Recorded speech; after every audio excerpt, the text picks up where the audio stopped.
Here we will write a Python program to find factorial of a number using constructor. So in comment line, first we'll write. First we'll define a class Factorial. Then we'll define constructor with def keyword and init with one parameter. Then we'll assign constructor variable to local variable as self.n equal to n. Then we'll define function find factorial. Since we are using constructor, we will use here self.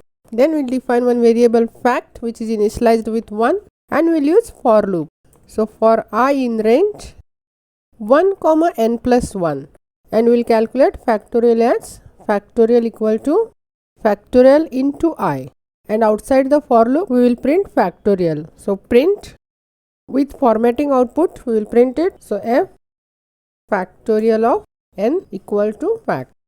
Then outside the class we will accept value of n from the user. So n equal to int input, enter number to find factorial. Then we will create object for this class factorial. So f equal to factorial and we will pass n as a constructor parameter, and then we will call the method f dot find factorial and we execute this. I will enter number as 4. It will print factorial of 4 is 24.